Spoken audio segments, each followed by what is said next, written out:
yang terupdate itu kan bahwa kalau pusat itu kan bulan Juli, ya pusat bulan Juli juga. Kalau kita Pak Bupati kan sebagai launching yang waktu tanggal 22 Maret gerakan persiapan ayo masuk sekolah kita persiapkan di bulan Mei.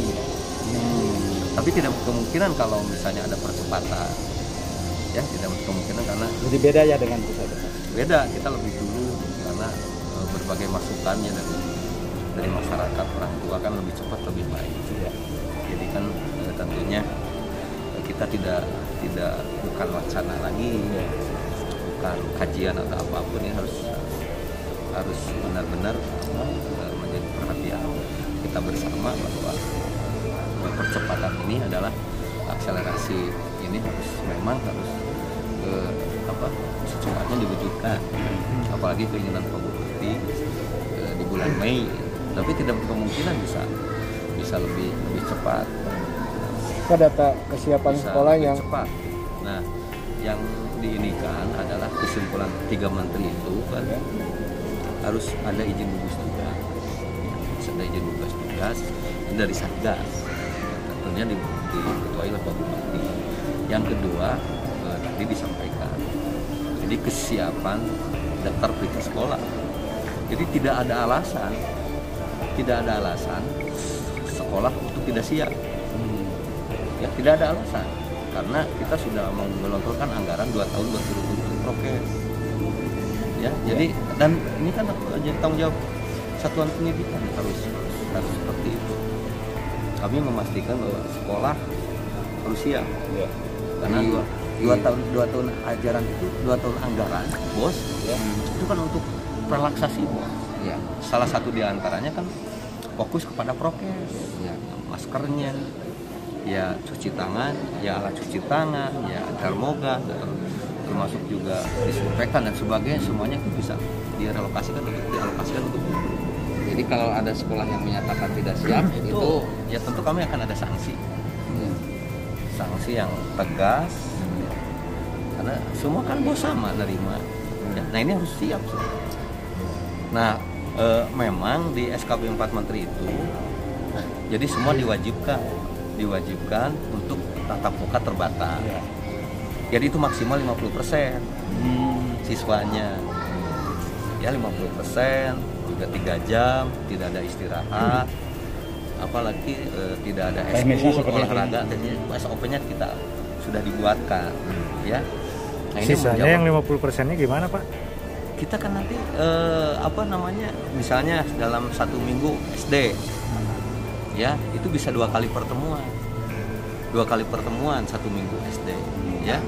Nah jadi nanti diimbangi dengan juga PJJ, ya. Nah makanya dalam SKB 4 Menteri ada 2 yang harus disiapkan oleh sekolah, ya pembelajaran tatap muka terbatas, ya juga PJJ. Jadi pembelajaran jarak jauh, jadi harus tetap disiapkan 2. Karena tadi 50%. Kan yang keduanya alasan orang tua. Dalam SKB tersebut orang tua bisa memilih. Ini amanat SKB 4 Menteri. Kemendikbud, Kemenag, Kemenkes dan Kemendagri. Itu bisa memilih orang tua. Apakah bisa tetap muka? Ini kami berharap memang semua tatap muka orang tua tuh gitu ya. Tapi kan orang tua diberi hak untuk memilih. Apakah tetap misalnya saya mungkin dengan berbagai pertimbangan misalnya kami ingin tatap muka, kami misalnya tetap PJJ, itu silakan ya. Jadi kita lebih ini, tapi kami berharap kan kalau di Garut kemungkinan besar para orang tua berharap semua tetap muka, tapi dengan tadi 50%. Yang biasanya ke sekolah itu kan misalnya tadi tiap hari, karena 50% daya tampungnya kan bisa tadi kelas ada 6 kelas ya bisa kan. Jadi kalau 1 hari itu dua kelas gitu kan. Jadi bisa dalam 1 minggu itu kan bisa 2 kali, tetap diimbangi. Nah, kita evaluasi 2 bulan. Nah, kalau evaluasi 2 bulan berjalan lancar, tidak ada masalah, termasuk jauh dari apa yang tadi kita inikan klaster sekolah gitu ya. Nah ini masuk ke AKB. adaptasi kebiasaan baru. Jadi anak secara normal biasa tapi tetap pakai prokes begitu. Jadi tidak langsung lah 2 bulan kita ini. Nah, yang ya itu yang jadi intinya SKB 4 Menteri itu izin gugus tugas, daftar periksa sekolah. Nah, kalau izin gugus tugas pasti pertimbangannya zona kan. Kami zona mungkin zona merah, zona oranye, kuning dan hijau. Nah, kalau sekolah harus siap. Daftar periksa kesiapan sekolah harus siap. Itu harus siap.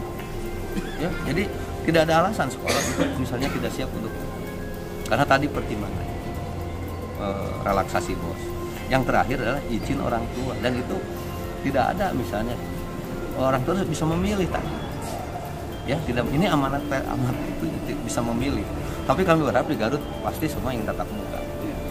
Jadi minimal ada spirit, ada motivasi. Pertama ini untuk menghindari drop out dengan tatap muka itu kan bisa atau sudah lama sekian tahun.